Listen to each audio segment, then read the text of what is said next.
Evangelio de hoy. Buenos días, queridos hermanos. El Evangelio de hoy, Jesús envía a sus discípulos a anunciar la paz. Les pide que viajen ligero, sin cargas necesarias, para aprender a confiar solo en Dios. Hoy, el Señor nos invita a hacer lo mismo, a soltar las preocupaciones y a ser mensajeros de su alegría en nuestras casas, en nuestros trabajos. Escuchemos. Primera lectura. Lectura del libro de los Hechos de los Apóstoles. Capítulo 13, versículos 46 al 49. En aquellos días, Pablo y Bernabé dijeron a los judíos: la palabra de Dios debía ser predicada primero a ustedes. Pero como la rechazan y no se juzgan dignos de la vida eterna, nos dirigiremos a los paganos. Así nos lo ha ordenado el Señor, cuando dijo: yo te he puesto como luz de los paganos, para que lleves la salvación hasta los últimos rincones de la tierra.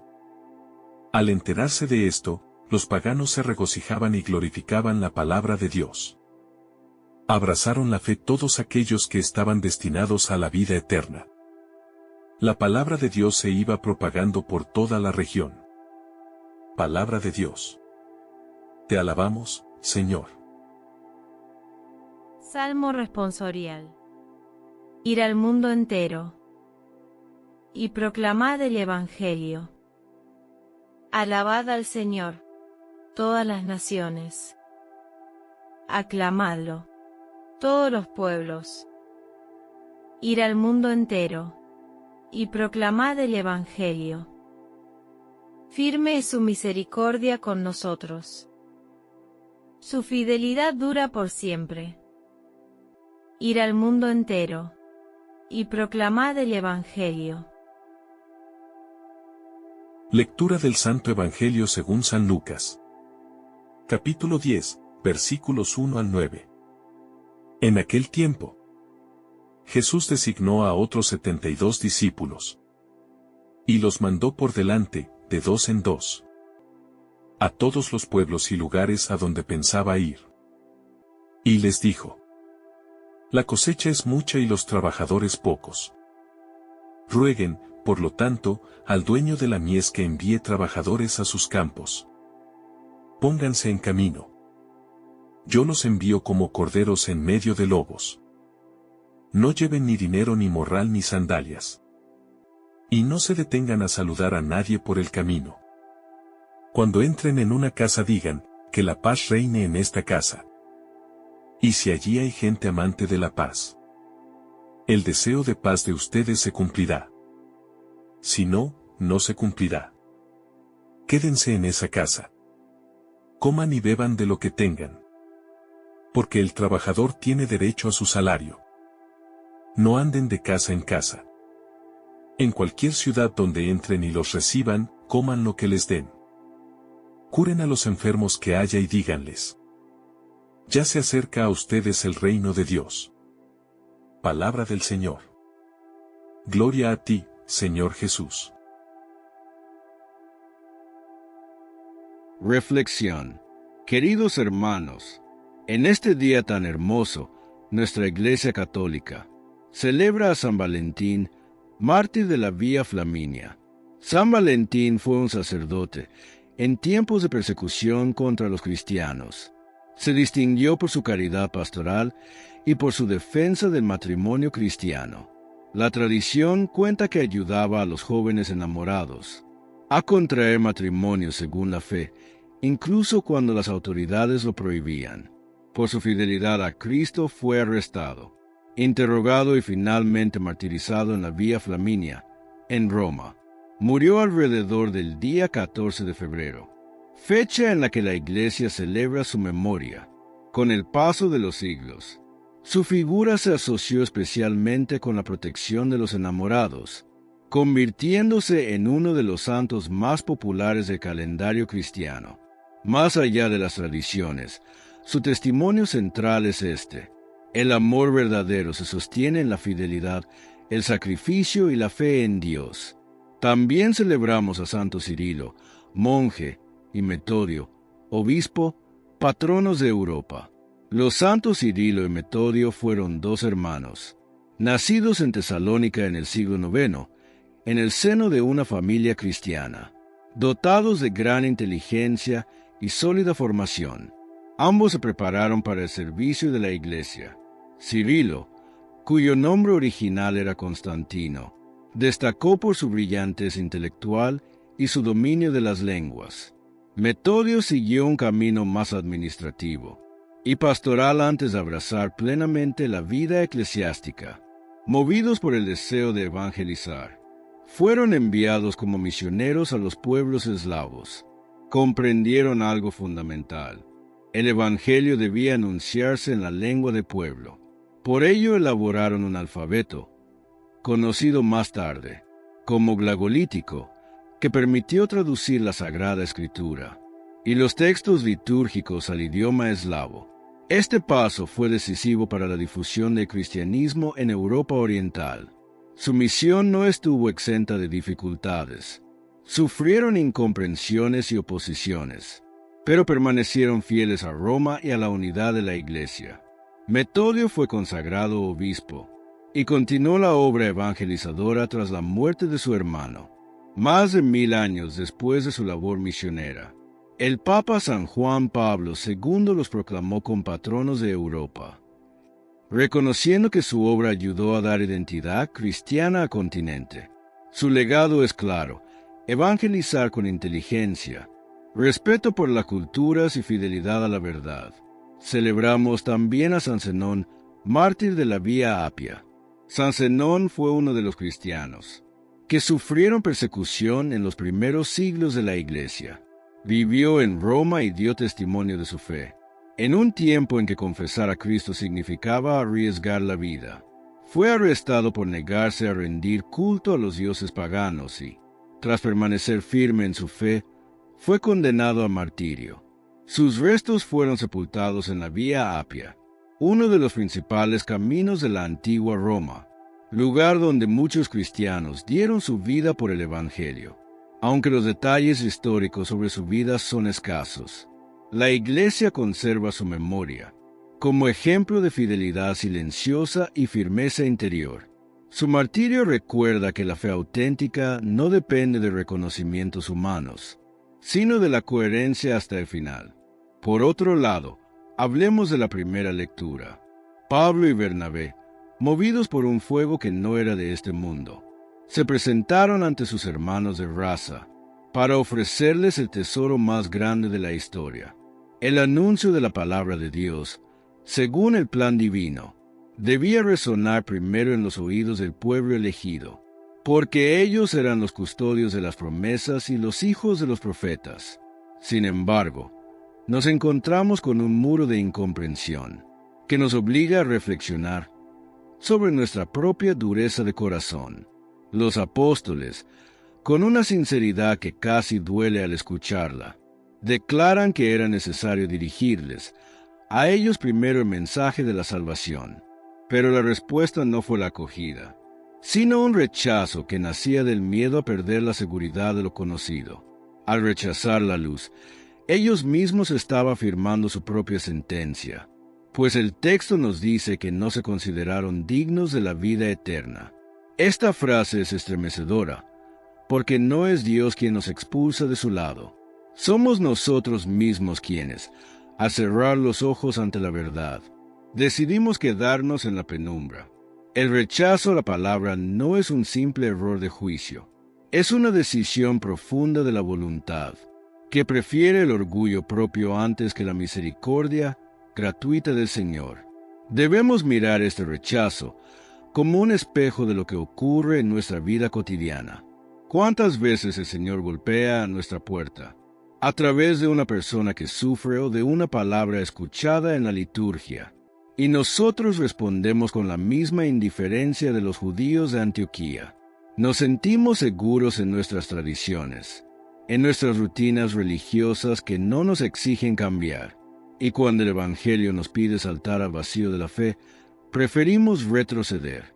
La palabra de Dios es una espada de doble filo, que pone al descubierto las intenciones más ocultas del alma. El rechazo de aquellos hombres nació de la envidia, al ver que el mensaje de Dios podía ser tan sencillo y tan accesible para todos. Ellos querían un Dios a su medida, un Dios que se ajustara a sus leyes y a sus méritos personales, pero se encontraron con un Dios que se entrega por puro amor. Al no poder controlar la gracia, decidieron despreciarla, y en ese desprecio, perdieron la oportunidad de entrar en la verdadera paz. Es una lección de humildad para todos nosotros, que a veces nos creemos dueños de la verdad, por el simple hecho de estar sentados en los primeros bancos del templo. La fe es un don que se recibe con las manos vacías, y quien se cree lleno de sí mismo, no deja espacio para que el Espíritu Santo pueda habitar. La reacción de los apóstoles ante este muro de hielo es impresionante, porque no se hunden en el desánimo ni se quedan atrapados en el rencor. Ellos comprenden que el plan de Dios es mucho más grande que el capricho de unos pocos, y que el rechazo de unos es el inicio de la bendición para otros muchos. En lugar de gastar sus energías intentando convencer a quien no quiere escuchar, deciden abrir sus alas hacia nuevos horizontes. Sabed que ahora nos dedicamos a los gentiles, dijeron con una claridad que cambió el curso de la historia universal. Esta decisión no fue un acto de despecho, fue un acto de obediencia a la voluntad del Padre, que desea que todos sus hijos regresen a casa. Dios nunca se queda sin respuesta, pues si un corazón se cierra, Él busca 1000 corazones más que estén sedientos de su presencia. La libertad humana es sagrada para el Creador, y Él respeta nuestro derecho a decirle que no, aunque ese no nos rompa por dentro. Pero la palabra de Dios tiene una fuerza expansiva, que nada en este mundo puede encadenar, y cuando encuentra un suelo fértil, produce frutos que superan cualquier expectativa. Si miramos con atención el coraje de Pablo y Bernabé, que no se dejaron intimidar por las críticas ni por la soledad de su misión, podemos ver que ellos sabían que llevaban entre sus manos una semilla de inmortalidad, y que su deber era sembrarla sin descanso, sin importar quién fuera el destinatario. El rechazo que sufrieron es el mismo que sufren hoy tantos cristianos, que intentan llevar un mensaje de paz a un mundo que prefiere el ruido y el conflicto. Pero la lección es que nunca debemos darnos por vencidos, porque la palabra siempre encontrará un lugar donde germinar. Si alguien en tu familia rechaza tu fe, si tus amigos se burlan de tu esperanza, recuerda que los apóstoles pasaron por lo mismo. No te consideres indigno de seguir anunciando la verdad, porque tu misión no depende de los resultados, depende de tu fidelidad al mandato del Señor. La vida eterna es una invitación que sigue vigente, y aunque muchos la ignoren, nosotros debemos seguir siendo los pregoneros de esa gran noticia. La luz siempre termina venciendo la oscuridad, y el rechazo de unos pocos solo sirve para que la claridad de Dios llegue hasta los que más la necesitan. Pablo y Bernabé, al verse rechazados, no inventaron una nueva estrategia por cuenta propia. Buscaron el fundamento de su acción en la misma palabra de Dios. Citaron al profeta Isaías para recordar que el Señor mismo había establecido un plan de salvación universal, al declarar: «Yo te he puesto como luz de los gentiles, para que lleves la salvación hasta el confín de la tierra». Estas palabras son muy importantes, porque nosotros somos esos gentiles que vivían en las sombras, y que hoy caminamos bajo la claridad de Cristo. El mandato de ser luz no es una sugerencia opcional, es la esencia misma de lo que significa ser un seguidor del Maestro. Jesús es la luz verdadera que ilumina a todo hombre, y su resplandor es tan inmenso, que no puede quedar encerrado dentro de los límites de una sola nación, ni tampoco bajo el dominio de una sola cultura. La salvación tiene una vocación de infinito, porque el amor de Dios no sabe de fronteras, ni entiende de pasaportes, ni se detiene ante las barreras que nosotros mismos levantamos por miedo a lo diferente. al declarar esta misión. Los apóstoles estaban rompiendo para siempre la idea de un Dios exclusivo, revelando un Padre que extiende sus brazos para abrazar a cada una de sus criaturas, desde las ciudades más brillantes hasta las islas más lejanas y olvidadas. Debemos meditar en lo que significa ser luz en un mundo que, tantas veces, parece preferir el refugio de las tinieblas. Ser luz no es brillar con luz propia para buscar el reconocimiento de los demás. Es ser un espejo limpio que refleje la bondad y la verdad que vienen de lo alto. Los apóstoles comprendieron que ellos eran simplemente portadores de una llama, que no les pertenecía y que su deber era mantenerla encendida. A pesar de los vientos de persecución y de incomprensión, la salvación llega hasta el confín de la tierra, cuando hay hombres y mujeres dispuestos a salir de sus propias comodidades, para llevar una palabra de consuelo allí donde reina el vacío y la desesperación. El confín de la tierra no es solo un lugar geográfico distante, es también ese rincón de tu propia comunidad, donde vive el que se siente solo, el que ha perdido la esperanza, o el que piensa que Dios se ha olvidado de su nombre.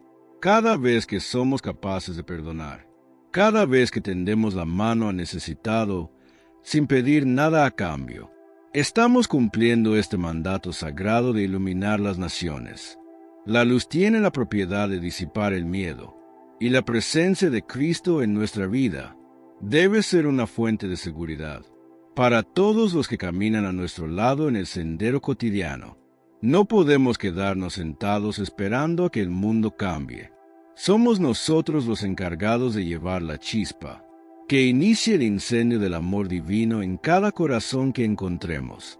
Fíjense en la reacción de los gentiles, quienes al oír estas palabras, experimentaron una alegría que ningún tesoro terrenal les podía ofrecer. Ellos, que siempre habían sido vistos como extraños, o como ciudadanos de segunda clase en los temas del espíritu, de pronto descubrieron que el Rey de Reyes los llamaba por su nombre.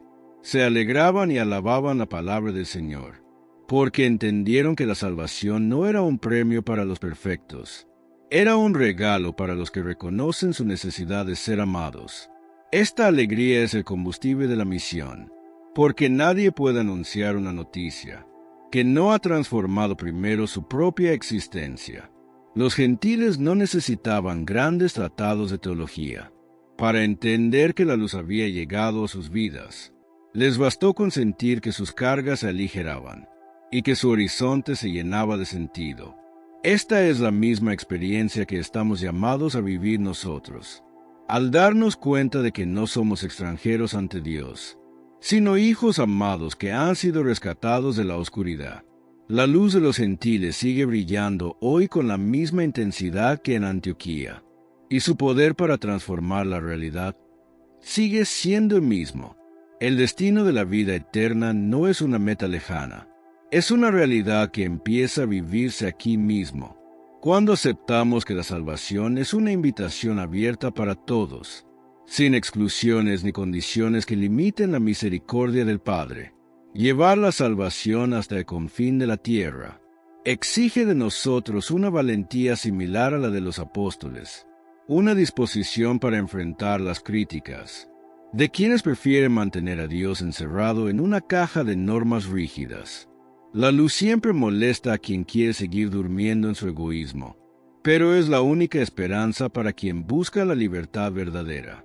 No tengamos miedo de que nuestro testimonio sea pequeño, porque una sola vela encendida es capaz de vencer la oscuridad de una habitación inmensa. Pablo y Bernabé no tenían grandes recursos, no contaban con el apoyo de los poderosos, solo tenían la promesa de Cristo. Con eso les bastó para cambiar el rumbo de la civilización y para plantar la semilla de la Iglesia en los corazones más insospechados.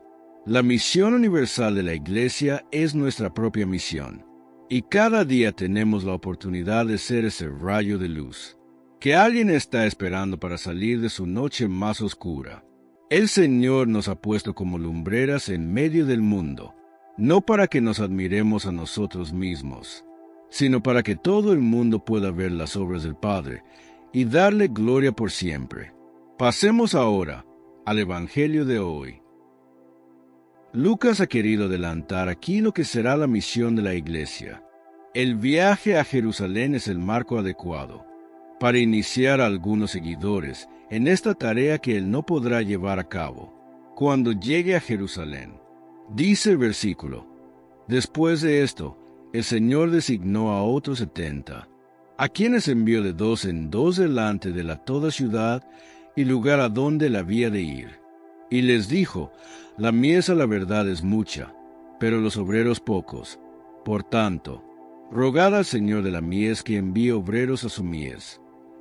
Jesús, después de haber instruido a sus discípulos más cercanos, elige a otros 70, un número simbólico que representa la universalidad de su misión, porque su mensaje no está reservado a unos pocos privilegiados, sino que está destinado a todos los pueblos y naciones de la tierra. Estos 70 discípulos son enviados por Jesús en parejas, lo cual refleja una sabiduría pastoral que reconoce que el camino del anuncio no se recorre en solitario, sino en comunión fraterna, donde el otro es compañero, apoyo y testigo. El hecho de que los haya enviado de 2 en 2 expresa la necesidad de trabajo en equipo dentro del ministerio, ya que la misión cristiana, para ser auténtica, no puede ser vivida en el individualismo, sino en la colaboración constante con otros miembros del cuerpo de Cristo.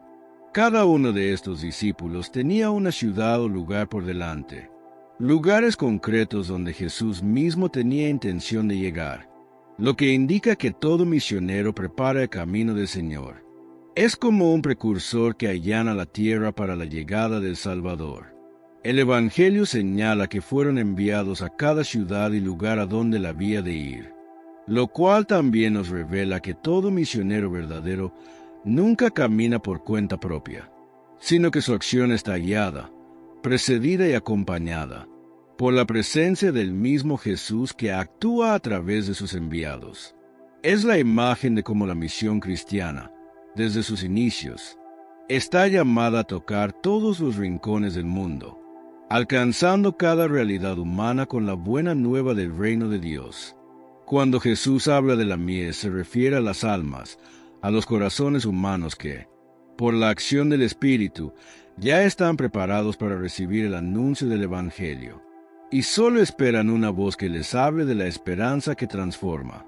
Es una imagen que nos confronta y nos interpela, porque si el campo está listo para ser cosechado, entonces es urgente e indispensable que haya quienes estén dispuestos a entrar en él con compromiso, generosidad y fidelidad. Pero después, Jesús añade una advertencia que todavía hoy resuena con fuerza. Pero los obreros pocos, lo cual refleja una realidad constante en la historia de la Iglesia, y es la escasez de personas dispuestas a darlo todo por el reino. Esta observación del Señor no es una llamada a la acción, una toma de conciencia de que la obra de Dios requiere la colaboración libre y decidida de hombres y mujeres que respondan con disponibilidad total a su llamado. La oportunidad es grande, la necesidad es real, pero los que responden son escasos. Y con esto nos hace ver que la falta no está en el campo, sino en la disponibilidad de los trabajadores. Por eso, Jesús da una instrucción específica: rogad al Señor de la mies que envíe obreros a su mies, porque sabe que solo desde la oración sincera y constante brota la verdadera vocación misionera. La oración no solo es pedir que otros vayan, sino también dejar que en nosotros crezca el deseo de ir, de responder, de convertirnos en esos obreros, que hacen falta en medio de tantas necesidades espirituales que claman en silencio. Jesús nos está enseñando que la vocación nace en el corazón orante, en aquel que se deja interpelar por el dolor del mundo y que se atreve a decir: aquí estoy, cuando comprende que su vida puede ser útil en las manos del Señor. La imagen agrícola que Jesús emplea no es casual, porque la cosecha requiere esfuerzo, paciencia, constancia, sudor y esperanza, y por eso mismo, los que trabajan en esa mies deben tener un corazón lleno de fe, caridad y perseverancia. Hoy, al igual que entonces, el mundo está listo para recibir la palabra, porque hay sed de sentido, hambre de amor verdadero, vacío de esperanza y deseo profundo de salvación. Aunque muchas veces ese deseo se exprese de manera confusa o silenciosa. La mies es mucha en los barrios, en las ciudades, en los campos, en los hogares, en las cárceles, en los hospitales, en las redes sociales, en las escuelas, en los lugares donde la humanidad busca consuelo, verdad y consagración. Cada cristiano, por el bautismo recibido, está llamado a ser también parte activa de esta gran misión, no solo con palabras, sino con su vida, su testimonio, su trabajo cotidiano y su entrega concreta en el lugar donde Dios lo ha plantado. Esta exhortación de Jesús sigue plenamente vigente, porque las necesidades espirituales del mundo no han disminuido, al contrario, parecen multiplicarse en medio de tanta confusión y relativismo que reina en nuestros días. Es necesario, más que nunca, que se levanten nuevos obreros, nuevos discípulos misioneros, capaces de ir al encuentro del otro, de escuchar, de acompañar, de enseñar, de sanar, de anunciar con alegría que el reino de Dios está cerca.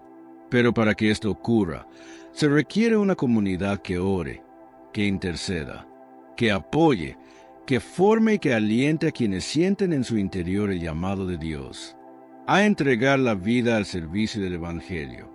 La misión es una responsabilidad común para todo cristiano, una tarea compartida que nos implica a todos, desde nuestros diferentes estados de vida, capacidades y circunstancias.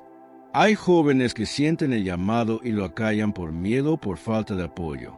Hay adultos que podrían dar más y se han dejado vencer por la rutina. Hay comunidades que podrían hacer mucho más si renovaran su ardor misionero. Jesús no necesita multitudes pasivas, sino obreros verdaderos, que se dejen guiar por su espíritu y que tengan la valentía de ir donde nadie quiere ir. Hablar cuando otros callan, amar cuando otros juzgan y permanecer cuando otros abandonan. La mies es mucha. Sí, y si cada uno hiciera su parte, si cada uno se dejara tocar por esta palabra y respondiera desde su realidad, entonces los frutos serían incontables, y el reino de Dios se extendería como fuego encendido en el mundo. El versículo siguiente nos dice, «Id, he aquí yo os envío como corderos en medio de lobos. No llevéis bolsa, ni alforja, ni calzado, y a nadie saludéis por el camino». Jesús dirige estas palabras a los 70 discípulos que está enviando a proclamar el reino, y lo hace con una claridad que conmueve, pues no les oculta la realidad del camino que van a emprender, ni las dificultades que encontrarán a lo largo de su misión. Os envío como corderos en medio de lobos. Es una advertencia firme de que serán vulnerables, que su fragilidad será visible, y que estarán expuestos al rechazo, a la persecución y a la incomprensión por parte de muchos. El Cordero, símbolo de mansedumbre y entrega, representa al discípulo de Jesús que no va al mundo con fuerza humana, ni con estrategias de poder, sino con la suavidad de quien confía plenamente en el Espíritu Santo, y se deja conducir por la voluntad del Padre. La imagen del lobo, por el contrario, evoca el peligro, la amenaza, la violencia que muchas veces habita en los corazones endurecidos y en las estructuras del mundo que se oponen a la verdad del Evangelio. Este contraste entre corderos y lobos resalta la necesidad de una actitud interior humilde, porque quien anuncia a Cristo debe estar dispuesto a vencer el mal con el bien, el odio con la ternura y la oscuridad con la luz. Jesús no quiere engañar a sus discípulos con promesas de éxito fácil, sino prepararlos para una entrega valiente que no depende del aplauso ni de la seguridad, sino del amor fiel que da sentido a todo sacrificio.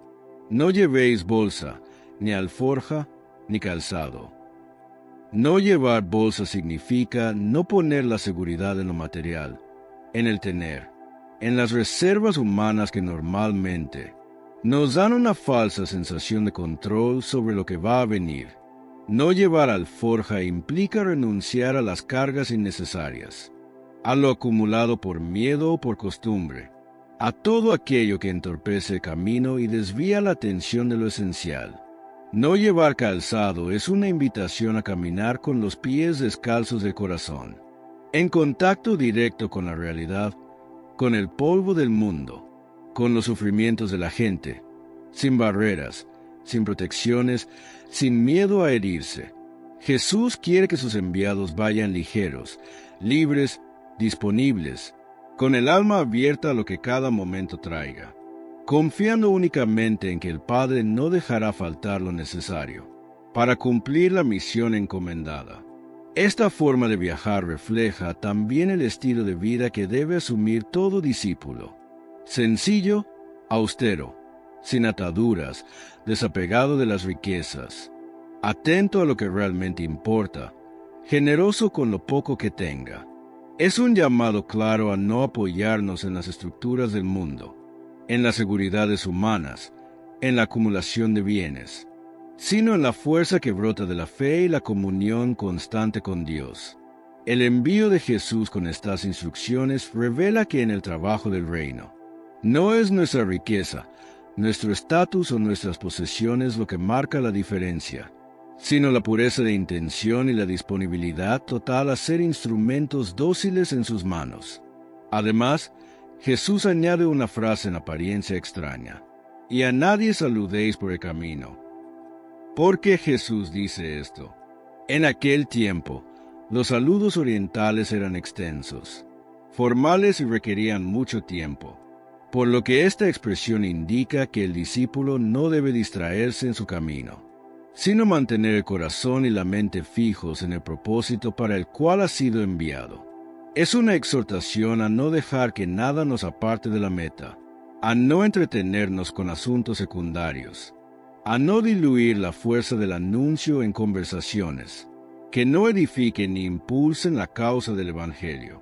Hoy en día, también nosotros enfrentamos el peligro de distraernos, de dispersarnos en muchas actividades, proyectos y preocupaciones que, aunque puedan parecer buenas, nos desvían del núcleo de nuestra vocación cristiana. Jesús nos recuerda que la misión no puede ser una tarea improvisada ni fragmentada, sino un estilo de vida que exige concentración interior, fidelidad a la palabra y un caminar constante hacia los hermanos que esperan nuestra presencia. La dependencia total del Señor en todas nuestras misiones, reconociendo que no somos los protagonistas, que no vamos en nombre propio, sino que somos enviados por Él y sostenidos por su gracia. Nos invita a vivir con la certeza de que si Dios nos envía, también nos acompañará. Y si confiamos plenamente en Él, no nos faltará lo necesario para cumplir su voluntad. En un mundo marcado por el consumismo, la búsqueda de prestigio y la seguridad material, nos recuerda que la verdadera fuerza del misionero no reside en lo que posee, sino en su disponibilidad interior, en su entrega sin condiciones, en su apertura a los planes divinos, aunque no los comprenda del todo. En el reino de Dios, lo pequeño es grande, lo débil es fuerte, y lo que el mundo desprecia es muchas veces lo que Dios elige para manifestar su poder y su misericordia.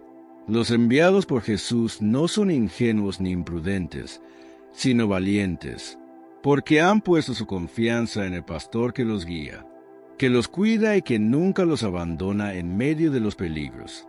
Aceptar ser enviado como cordero en medio de lobos es aceptar también vivir con un corazón tierno en un mundo herido, con una voz suave en medio del grito, con una fe firme que no busca imponerse, sino atraer con amor.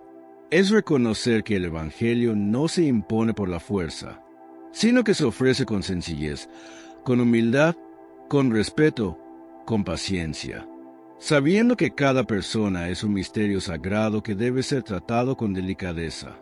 Ser discípulo misionero no significa tener respuestas para todo, ni controlar los resultados, sino dejarse conducir por el Espíritu, sembrar con fidelidad y esperar con esperanza que Dios hará crecer lo que ha sido sembrado con amor. Jesús nos enseña con su palabra y con su vida que solo quien se vacía de sí mismo puede llenarse de Dios, y solo quien se hace pequeño puede ser grande en el reino de los cielos. Continúa diciendo el Evangelio: en cualquier casa donde entréis, decid primero, paz sea a esta casa. Y si hubiera allí algún hijo de paz, vuestra paz reposará sobre él, y si no, se volverá a vosotros. Jesús, en su gran amor y su sabiduría divina, estas palabras es mucho más que una expresión amable, o una fórmula de cortesía usada en el contexto cultural de su tiempo. Al llegar a cualquier casa, lo que debo ofrecer es la paz, que es un regalo que no se compra ni se impone, sino que se entrega gratuitamente desde lo alto. Este gesto revela que la paz es el primer lenguaje del Evangelio, el sello del discípulo auténtico y la señal inequívoca de que Dios está presente en la misión. El tono inicial de cualquier encuentro debe ser de reconciliación, de serenidad, de armonía, pues sin paz no puede construirse ninguna relación duradera ni abrirse el corazón a la fe. La paz que se proclama no es simplemente la ausencia de conflicto, sino la plenitud de vida que proviene de Dios, una paz que sana, que libera, que restaura, que prepara el terreno para la acción del Espíritu en cada casa. Jesús habla de casa no solo en sentido físico, sino también como imagen del hogar, del corazón, de la vida íntima de cada persona que habita ese lugar, por lo cual la proclamación de la paz tiene un alcance interior y familiar. Este envío a llevar la paz al centro del hogar indica que el anuncio del reino no debe quedarse en los templos, en los lugares públicos o en los espacios religiosos, sino que ha de penetrar en la vida cotidiana, en la intimidad de nuestras relaciones, allí donde habitamos y convivimos. La frase "y si hubiera allí algún hijo de paz" nos muestra que esa bendición no es impuesta, sino ofrecida, y que su permanencia depende de la disposición de quienes la escuchan. Un hijo de paz es aquel que acoge con humildad, que tiene corazón abierto, que no se cierra por miedo ni orgullo, que reconoce el bien cuando se le ofrece, y que está dispuesto a recibir a Dios incluso sin entenderlo todo. Esto nos recuerda que no todos están listos para recibir la paz del Evangelio, y que como mensajeros del Señor, debemos estar preparados para encontrar tanto receptividad como resistencia. Esta paz se instala, te hace descansa, y transforma silenciosamente allí donde es bien acogida.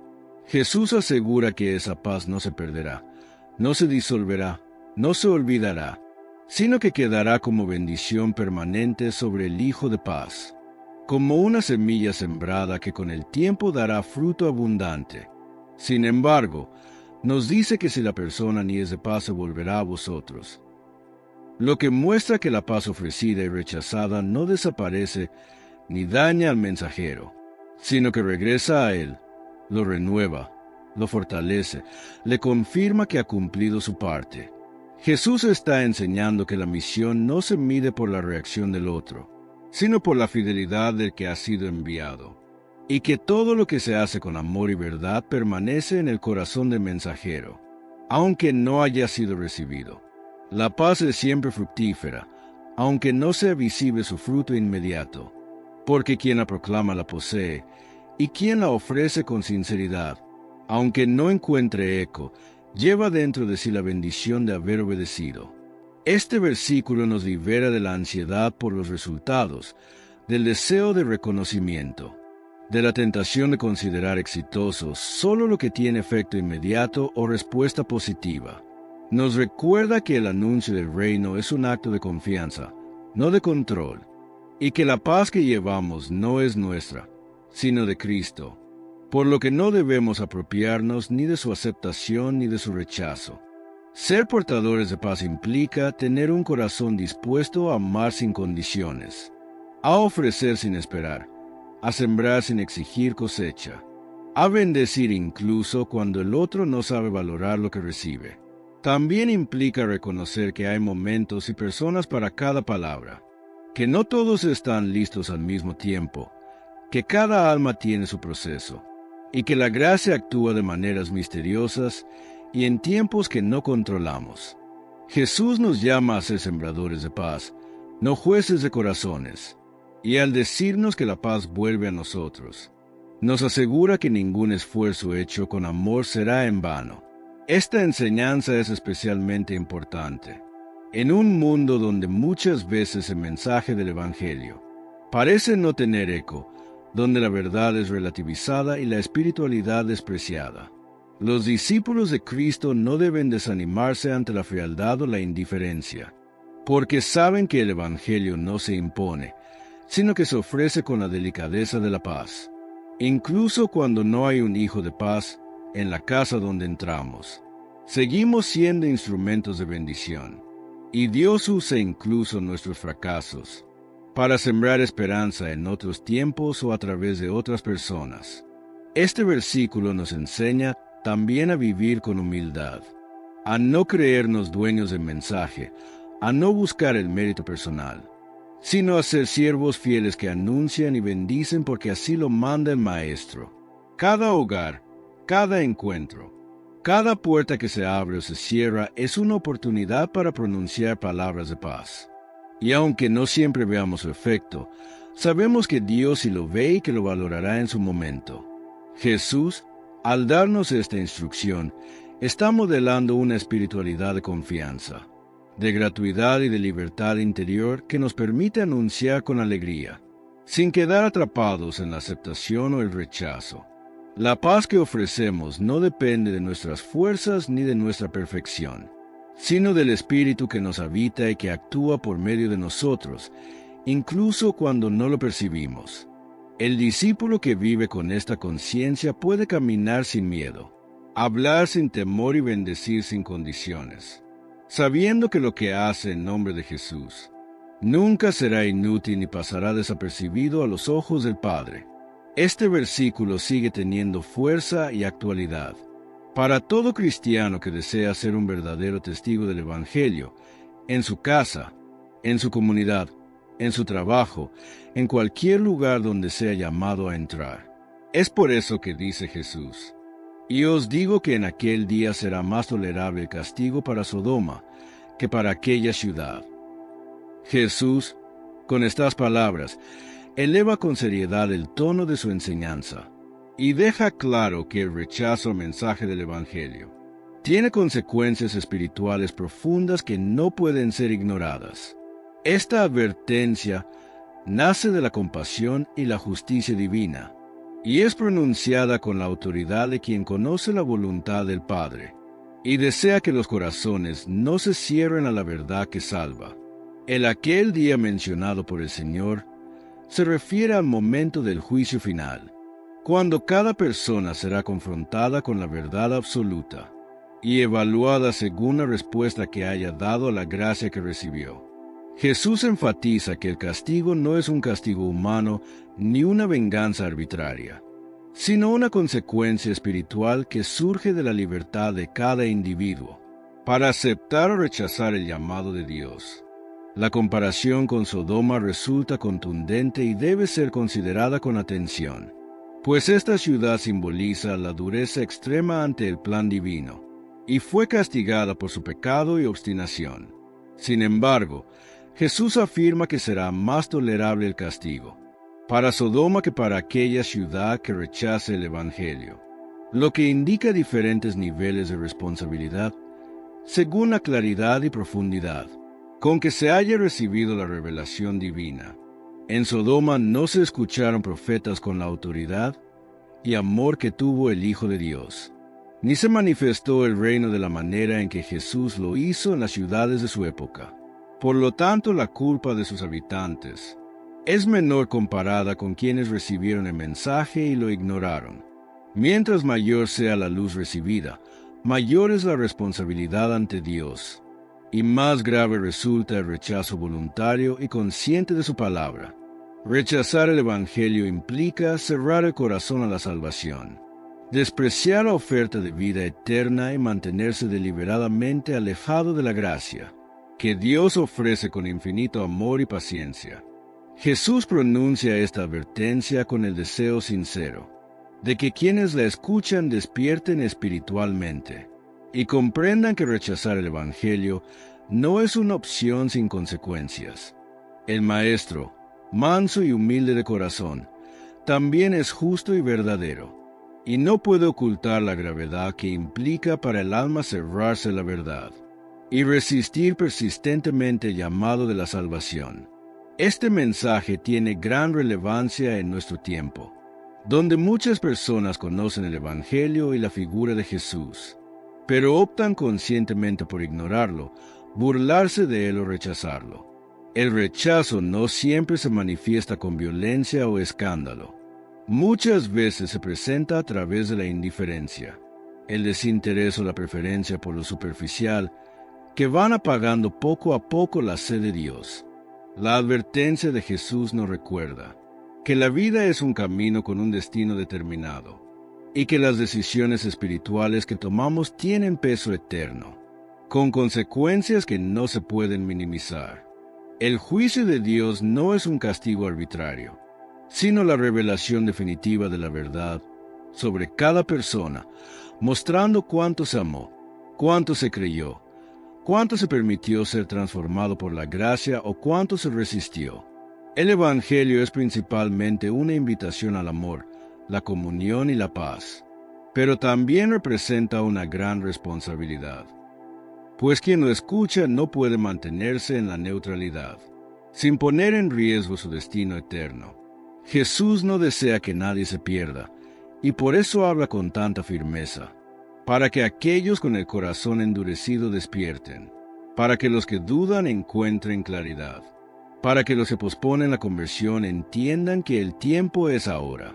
La comparación con Sodoma no busca condenar, sino ilustrar con fuerza que nuestras decisiones frente al anuncio de Dios tienen una dimensión trascendente que supera la vida terrenal. Además, implica que Dios, en su infinita sabiduría y justicia, juzga tomando en cuenta las circunstancias, la luz recibida y la libertad con que cada persona responda al mensaje de salvación. Por lo tanto, nadie puede justificar el rechazo diciendo que no le importa porque otros ya lo hicieron, o porque no ve consecuencias inmediatas, pues el juicio llegará en aquel día y será justo y definitivo. Este versículo debe impulsarnos a vivir nuestra fe con seriedad, a no jugar con la gracia ni considerar el Evangelio como una simple opinión más, sino como la verdad que tiene poder para salvar.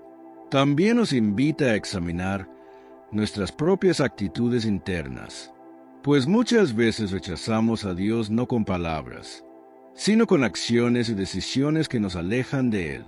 La exhortación es igualmente una llamada a evangelizar con fervor, conscientes de que muchas personas necesitan una palabra, un gesto o un testimonio que los ayude a volver a Dios antes de que sea demasiado tarde.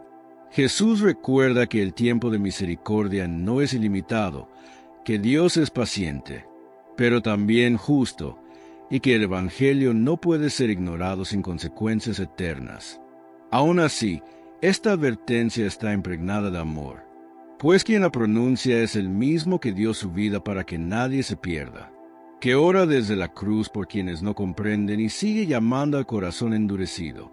Este versículo no debe infundir miedo, sino un temor saludable, que es el comienzo de la sabiduría y una renovada disposición para vivir conforme al Evangelio antes de que el tiempo se agote. También invita a orar e interceder por quienes rechazan la fe, a no juzgarlos, sino a rogar para que sus corazones se abran y puedan recibir la salvación. El juicio será más severo para quienes conscientemente rechazaron el mensaje de amor, pero la misericordia sigue vigente mientras haya vida, y somos llamados a ser instrumentos para esa última llamada. Jesús para despertar, para que comprendamos que la salvación es un don serio, y el tiempo para aceptarla es ahora. Nunca olvidemos que el Evangelio es una gracia inmensa, pero también una responsabilidad que no puede ser ignorada sin consecuencias eternas. Y les dijo: yo veía a Satanás caer del cielo como un rayo. He aquí, os doy potestad de hollar serpientes y escorpiones, y sobre toda fuerza del enemigo, y nada os dañará. Pero no os alegréis de que los espíritus se os sujeten, sino de que vuestros nombres estén escritos en los cielos. Jesús comienza recordando a sus discípulos la victoria definitiva sobre el mal, simbolizada en la imagen de Satanás cayendo del cielo como un rayo, una caída fulminante que señala el fin de poder absoluto de las fuerzas oscuras. Esta visión revela que el dominio del mal ya está siendo quebrantado por la obra de Dios, y que el reino de Dios avanza con fuerza, rompiendo las cadenas que atan a las personas a la oscuridad y al pecado, al anunciar que les da potestad para hollar serpientes y escorpiones. Y sobre toda fuerza del enemigo, Jesús confirma que sus seguidores tienen autoridad para enfrentar y superar cualquier manifestación de maldad. Esta potestad es un don divino, un poder que no proviene de la fuerza humana ni de la propia voluntad, sino de la unión con Cristo, que les ha conferido autoridad sobre las potestades espirituales. La promesa de que nada os dañará es una garantía de protección divina, que permite a los discípulos actuar con valentía y confianza en medio de las pruebas y los peligros. Sin embargo, Jesús les advierte a no alegrarse únicamente por el sometimiento de los espíritus malignos, porque aunque esas victorias son significativas, no son el verdadero motivo de gozo. El motivo más profundo y verdadero para regocijarse es que sus nombres estén escritos en los cielos, es decir, que pertenezcan al reino eterno de Dios y tengan asegurada la salvación y la vida eterna. Este llamado a la humildad invita a los discípulos a mirar más allá de los éxitos visibles y a valorar la comunión con Dios como la fuente auténtica de su alegría y seguridad. El nombre escrito en los cielos representa la identidad definitiva y la pertenencia a Dios, que es lo que da sentido y propósito a toda misión y a toda vida entregada al Evangelio. La autoridad sobre el mal, aunque poderosa, es temporal y limitada.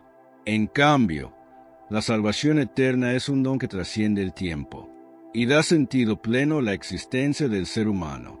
Jesús quiere que sus seguidores entiendan que el poder que han recibido es un medio para construir el reino, pero la verdadera victoria está en ser fieles a Dios y vivir en su gracia.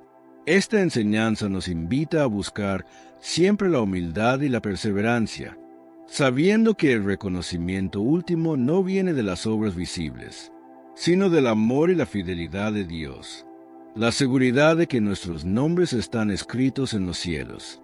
Es una fuente de esperanza que sostiene en las dificultades, que ilumina en la oscuridad y que fortalece la fe cuando las pruebas son intensas. Por ello, la alegría del discípulo debe ser completa, porque incluye tanto la autoridad para vencer el mal, como la certeza del amor incondicional de Dios, que le ha acogido para siempre. Este pasaje nos desafía a no perder de vista lo esencial, a no buscar el éxito espiritual como una conquista personal, sino a centrar nuestra vida en la relación con el Padre y en la comunión con el Espíritu Santo. La misión que Jesús encomienda es ardua y enfrentará oposición, pero el discípulo está llamado a permanecer firme, confiando en el poder que le ha sido dado y en la promesa de la vida eterna. El nombre escrito en el cielo es un signo de esperanza, un recordatorio de que Dios nunca olvida a sus hijos, y que la recompensa que espera es grande e inmensa. Esta visión de la caída de Satanás es también una invitación a la confianza, pues nos muestra que el mal, aunque presente y activo, está destinado a la derrota y que el reino de Dios prevalecerá. Los discípulos son partícipes de esta victoria cósmica, llamados a ser instrumentos de liberación y luz en un mundo a menudo dominado por la sombra del pecado y la injusticia. El gozo del discípulo auténtico brota entonces de la unión profunda con Cristo y del reconocimiento de que el poder que se les ha dado es expresión de la soberanía de Dios sobre todas las cosas. Este pasaje inspira a los creyentes a no dejarse seducir por los signos visibles, ni por las apariencias de poder, sino cultivar una alegría interior fundamentada en la presencia y el amor constantes de Dios. En definitiva, la autoridad sobre el enemigo Esperamos y la que estas garantía de que palabras nada dañará al discípulo sean son de elementos que provecho fortalecen para la tu vida misión. y que Pero te el verdadero acompañen motivo para en todo el regocijarse es la trayecto salvación del día. eterna asegurada. Bendiciones. Que estas palabras de Jesús nos ayuden a vivir con confianza, a no temer al mal, a permanecer firmes en la fe y a encontrar nuestro gozo en la pertenencia definitiva al reino de Dios. Dios nos llama a ser sus obreros fieles, llevando su paz y su mensaje de salvación a cada rincón. Aunque enfrentemos rechazo y dificultades, la promesa de Dios permanece firme y poderosa. Él camina a nuestro lado y nos ha otorgado autoridad para vencer todo obstáculo. Con valentía y confianza en su providencia, debemos anunciar el Evangelio, sabiendo que su obra es perfecta y su amor infinito. Amén. Por último, vamos a leer algunos de sus comentarios. Susana Felipa Portal pide por la salud de Jimena Martínez. Señor Jesús, ponemos en tus manos a Jimena Martínez. Tócala con tu poder sanador. Fortalécela y devuélvele la salud. Que tu paz la acompañe en todo momento. Amén. Dalis de Arenas pide por la familia Venezuela. Padre amado, bendice a la familia Venezuela. Protégelos, dales unidad, salud y tu presencia constante en su hogar. Amén. Virginia Sánchez pide por la salud de su nuera Erika, su nieto Saulito y todos los enfermos. Señor, mira con amor a Erika y a Saulito, concédele salud y fortaleza. Extiende también tu mano sobre todos los enfermos y dales alivio. Amén. Hortensia Rosales pide por la salud de su hija Adriana. Padre bueno, sana a Adriana, cúbrela con tu manto y devuélvele la salud completa. Que sienta tu presencia consoladora. Amén. Ana Risco pide por su salud y la de su familia Risco Prado y el mundo entero. Señor, derrama salud y protección sobre la familia Risco Prado, y concede bienestar al mundo entero. Que tu misericordia nos alcance a todos. Amén. Jacob Hunter pide por Teresa Tavera, José Muñoz, su familia y sabiduría para los estudios. Señor, acompaña a Teresa y a José en sus exámenes médicos, que todo salga bien. Da sabiduría del Espíritu Santo a cada miembro de su familia, especialmente a los jóvenes en sus estudios. Amén. Flora Navela pide por su padre en su endoscopía, por los animalitos abandonados, su familia y su trabajo. Padre Celestial, acompaña a papá de Flora en su procedimiento y que todo salga bien. Cuida a los animalitos abandonados. Bendice a su familia y prospera su trabajo y el de su hijo José Esteban. Amén. Ángel González Reyes pide que Mileni Burgos aleje de José Ángel González Pérez y que haya paz. Señor, trae paz a esta situación. Si es tu voluntad, aparta lo que no conviene y concede tranquilidad a los corazones. Amén. Adela Bautista pide por los enfermos, especialmente los que sufren leucemia, anemia y cáncer. Señor Jesús, consuela a quienes sufren enfermedades dolorosas. Mitiga sus dolores, fortalece sus cuerpos y llénalos de esperanza. No los dejes solos. Amén. Leonor Paulino pide por su hija Viviana Lorenzo para que sane su rodilla. Padre bueno, sana la rodilla de Viviana, que no sea necesaria una operación y que recupere su movilidad completamente. Amén. Albania Paulino pide por su salud, la de Henry Ramírez, sus hijos y nieto. Señor, concede salud y protección a Albania, a Henry Ramírez y a toda su familia. Que tu mano lo sostenga siempre. Amén. Marisol Navarro pide protección para su familia y salud para Antonio González Reyes y Zoila Pascual Hernández. Señor, protege a esta familia de todo mal. Sana a Antonio y a Zoila. Guía a los médicos con sabiduría y que se cumpla tu voluntad con amor. Amén. Cristina pide por su hijo Miguel Ángel, por sus papeles, licencia y que se aleje de malas amistades. Padre amado, abre caminos para Miguel Ángel. Ayúdalo con sus trámites y aléjalo de malas influencias. Rodéalo de personas que lo acerquen a ti. Amén. María Elba Chávez pide por el descanso eterno de su hermano Vladimir y las almas del purgatorio. Señor, concede descanso eterno a Vladimir y a todas las almas del purgatorio, que brille para ellos la luz perpetua. Amén. María Martínez pide por su hija, su familia, sacerdotes, niños no nacidos y enfermos de cáncer. Padre Santo, recibe este rosario ofrecido con amor. Bendice a su hija y a toda su familia. Protege a los sacerdotes, a los niños no nacidos, y sana a los niños enfermos de cáncer en México y el mundo entero. Amén.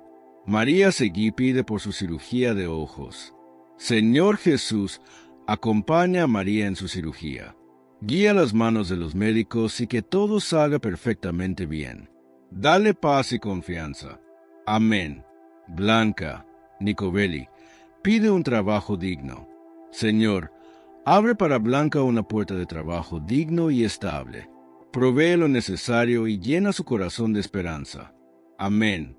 Marta Cañaveral pide por la salud espiritual y física de su familia, especialmente Valentina Jiménez, Jairo Márquez, Lorena Tamayo y Raúl. Padre Celestial, sana sus cuerpos y fortalece sus espíritus. Bendice especialmente a Valentina, Jairo, Lorena y Raúl, y escucha cada intención encomendada. Amén. Acoge, Padre Santo, todas estas peticiones, que te la entregamos, por Jesucristo nuestro Señor. Amén.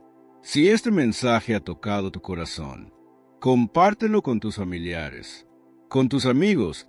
Dale me gusta a este video, para seguir creciendo juntos en la fe, día a día, guiados por el Evangelio.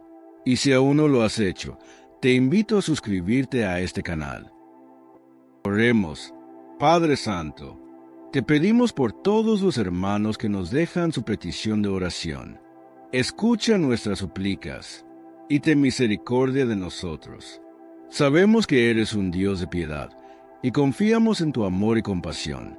Te entregamos nuestros enfermos, a los que sufren diariamente y que buscan en ti la sanación del alma y del cuerpo, por las familias que necesitan reconciliación y por todos los que claman tu ayuda, por los que no tienen empleo, por los que pasan hambres, por aquellos donde sus países viven en guerra.